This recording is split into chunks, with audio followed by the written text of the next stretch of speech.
Bienvenidos al seminario número 2 de la materia de enzimología y procesos fermentativos. En este caso, en este día les vamos a presentar el tema de la fermentación láctica y los expositores son Manuela Moscoso y Tatiana Morocho. Ya, primero en cuanto a nuestro contenido, les vamos a dar una breve explicación de lo que es la fermentación ácido láctica, luego una breve historia sobre la obtención del ácido láctico, principales microorganismos asociados a la producción de este ácido, principales materias primas empleadas, su ruta metabólica, las fermentaciones lácticas dexosas, pentosas, malato y tartato, el metabolismo y tecnologías asociadas a este ácido y finalmente conclusiones y nuestra bibliografía. Ya, como objetivos tenemos el general, que es entender qué es la fermentación láctica, su importancia, rutas metabólicas y aplicaciones, y como objetivos específicos, comprender la importancia cotidiana de la fermentación láctica y diferenciar los tipos de sustrato y organismos involucrados. Ya, ahora, ¿qué es la fermentación ácido láctica o tan solo fermentación láctica? Esta es una ruta metabólica que se da paso principalmente en la matriz de la célula. En esta ocurre la fermentación de la glucosa, es decir, que esta glucosa se oxida parcialmente para posteriormente obtener energía metabólica y un producto de desecho principal, que es el ácido láctico. En el caso de la fermentación homoláctica, que ya les explicaremos más adelante, u otros ácidos como el ácido acético en la fermentación heteroláctica. En el caso del tejido muscular, esta fermentación láctica se da cuando se produce una intensa actividad motora anaerobia, lo que hace que no se transporte adecuadamente el oxígeno. Cuando este ácido láctico se acumula en las células musculares, produce síntomas de dolor y fatiga muscular. Ya, ahora una breve historia sobre la obtención del ácido láctico. Esta fermentación láctica ha estado presente en muchas civilizaciones, entre ellas tenemos a la Sumeria alrededor del año 6000 a.C., en donde ya se utilizaba este tipo de fermentación y otras fermentaciones para la producción de cerveza, quesos, también vinos y pan. Pero el ácido láctico como tal fue refinado por el químico sueco Carl Wilhelm en el año de 1780 a partir de la leche agria. Eh, Más adelante, John Jacob Berzelius en el año de 1808 descubrió que se libera ácido láctico en los músculos al realizar esfuerzos físicos intensos. En el año de 1873, Johannes Willisenus determina la estructura de este ácido láctico. Luego, Louis Pasteur en el año de 1856 descubrió el lactobacillus y su rol en la producción de este ácido. En el año de 1895, la compañía Boehringer-Ingelheim comenzó a producir ácido láctico de manera industrial y finalmente en 2006 la producción de este ácido láctico alcanzó 265.000 toneladas a nivel global y con un crecimiento promedio anual del 15%. A continuación, les hablaré un poco de los organismos involucrados en estas fermentaciones. Principalmente, se han estudiado las bacterias ácido-lácticas. Entre ellas encontramos 5 géneros diferentes, como son los Lactococcus, Leuconostoc, Streptococcus, Lactobacillus y Pediocochi. Todos ellos principalmente se han encargado de la fermentación de quesos como el Gouda, el parmesano, también yogur, vegetales fermentados, salsa de soya, carne y pescado fermentados.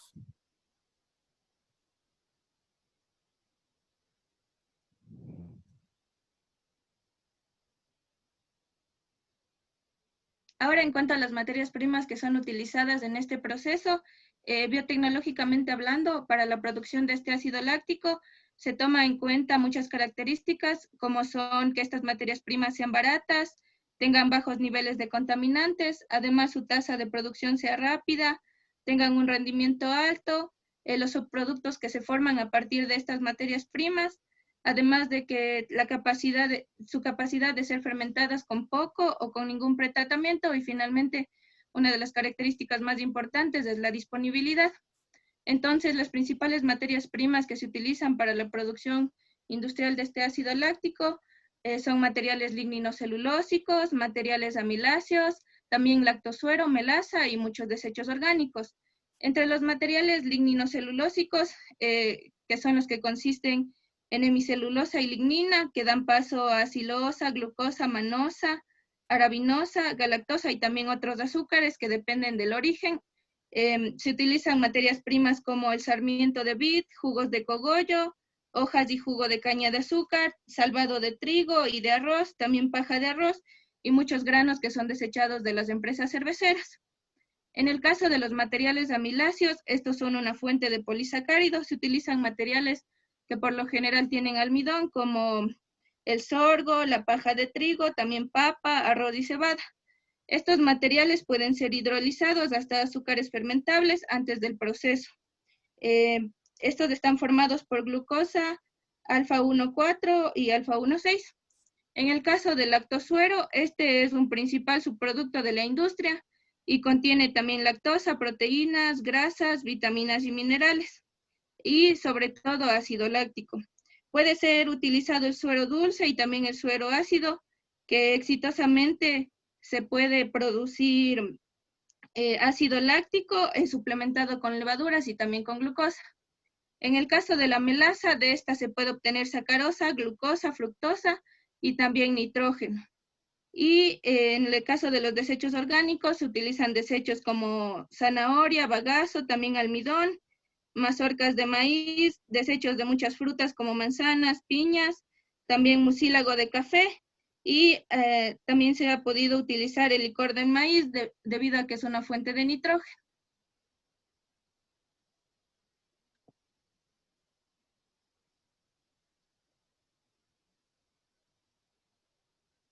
En cuanto a la ruta metabólica de la producción del lactato, podemos decir que normalmente las células realizan el proceso de respiración celular para obtener por ella la energía mediante la degradación de la glucosa, en donde se siguen una serie de pasos tales como la glucólisis, la oxidación del piruvato, el ciclo del ácido cítrico y finalmente la fosforilación oxidativa, en donde el oxígeno actúa como un aceptor final de electrones.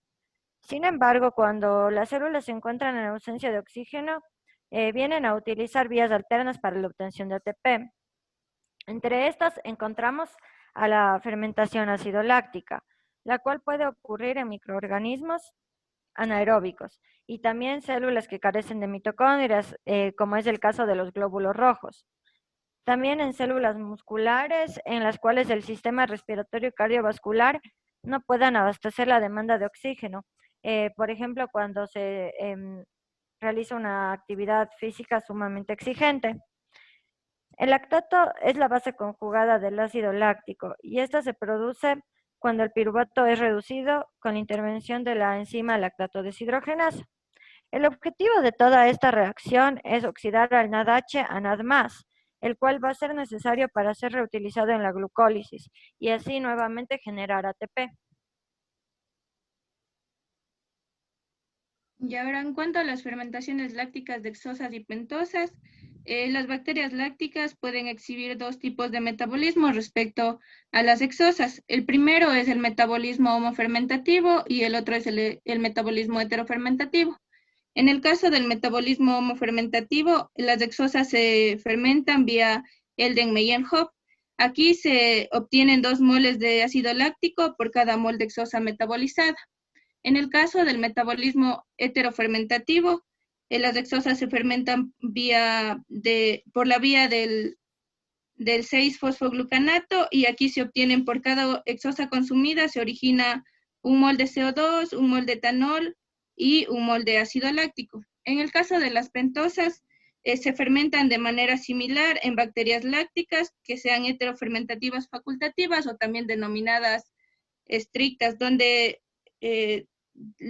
da lugar siempre al ácido acético y también al ácido láctico.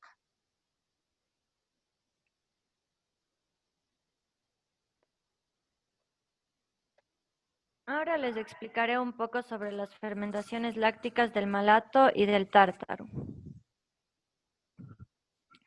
El ácido málico, o también conocido como malato en su forma ionizada, es un ácido débil, un compuesto orgánico. el cual se encuentra en frutas como las manzanas, las uvas y otras, que les confiere un sabor ácido o agrio. Es por ello que se utiliza en la industria alimenticia como un acidulante. Así también se utiliza en la industria farmacéutica para tratar algunas afecciones gástricas y pulmonares. Sin embargo, en la industria de los vinos, se considera una molécula que puede llegar a alterar las cualidades organolépticas del vino. Es por ello que se busca eliminar esta molécula o modificarla. Y para ello se desea realizar una fermentación maloláctica, mediante la cual organismos como Oenococcus pueden convertir al ácido málico en ácido láctico, liberando CO2. De tal forma, al ser el ácido láctico un ácido más débil que el ácido málico, se produce un nivel más aceptable de acidez en el vino, el cual es preferible para el consumidor. En cuanto al ácido tartárico, o en su defecto el ion tártaro, es una molécula orgánica, la cual posee grandes cualidades gravimétricas. Es por ello que, al conjugarse con otros iones presentes en el vino como el calcio, puede generar cristales. Estos cristales, si bien no alteran las cualidades organolépticas del vino, no son considerados aceptables para muchos consumidores, y es por ello que también se realiza una fermentación ácido láctica para convertirla en ácido láctico, de tal manera que se pueda atenuar este efecto de cristalización. Ya, ahora en cuanto al metabolismo de la lactosa en las bacterias homofermentativas y heterofermentativas, como ya les hablé anteriormente, en el caso del metabolismo homofermentativo se da por la vía de Eden-Meyerhof, en donde es básicamente la vía de la glucólisis, en donde obtenemos una ganancia neta de 2 ATP y 2 lactatos. Una de las principales características que tiene esta vía es que posee una fructosa bifosfato aldosa que está ausente en el metabolismo heterofermentativo. Ya, en el caso de las heterofermentativas, aquí posee una fosfodecetolasa, que es la que le permite la capacidad de fermentar pentosas, la cual se encuentra ausente en la vía homofermentativa. Aquí se obtiene una ganancia neta de un ATP, 2 NADH, un lactato, un etanol y un CO2. Cabe destacar también que en ambas vías el piruvato es un intermediario común y también puede tener varios destinos, como pueden ser la síntesis de compuestos aromáticos y también de ácido acético. Sin embargo, en condiciones en las que existe limitación de exosas, la síntesis de ácido acético puede llegar a ser dominante, lo que produce que un microorganismo homofermentativo se muestre como heterofermentativo, dando paso a la producción de ácido acético, etanol y también ácido fórmico como productos finales. En cuanto a la tecnología asociada a los fermentos lácteos, probióticos, prebióticos y alimentos fermentados, existen diferentes aspectos que se tienen que tomar en cuenta cuando se requiere llegar a niveles industriales o a gran escala de fermentación. En primer lugar, la producción del inóculo, en donde su almacenamiento es muy importante y este puede ser realizado mediante puntadas de agar o también en agar en inclinación, el cual se puede conservar tanto en refrigeración como a temperatura ambiente según sea el caso. Por otro lado, los bioreactores podemos encontrarlos de dos tipos: los de agitación mecánica o tanque agitado y también los de agitación neumática o transporte aéreo. Estos primeros usan aire rociado e impulsores sumergidos y son muy útiles para fermentaciones viscosas, mientras que los de agitación neumática mezclan el caldo con el aire del rociador y son más útiles para remover el calor. Por lo general se utilizan para colonias sensibles y en la producción de levaduras. Asimismo, en cuanto a sus modos de operación, podemos distinguir de tres tipos. El primero es por lotes, en los cuales los ingredientes se agregan antes de inocular. Este posee una operación simple e implica un bajo riesgo de contaminación. Además, tenemos el de lote alimentado, en el cual los ingredientes, los nutrientes se agregan junto con el inóculo al inicio del proceso. Y a medida que este continúa, se van agregando nutrientes progresivamente. Esto va a permitir que existan mayores concentraciones y también que se puedan agregar grandes cantidades. Finalmente, el continuo es el cual en el fermentador se inicia con el medio, el inóculo, pero los nutrientes son agregados a medida que el cultivo va creciendo. Este es muy bueno para fermentaciones largas, sin embargo, presentan un mayor riesgo de contaminación.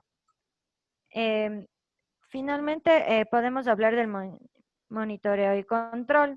Existen varios factores que se deberían idealmente monitorear, tales como el pH, el oxígeno, la masa celular, la concentración de sustratos, el estado metabólico y el flujo de nutrientes. Sin embargo, en la realidad, muy pocos de estos factores pueden ser medidos prácticamente, así que a tiempo real podemos encontrar los más fáciles de medir y controlar, los cuales son las temperaturas y el pH.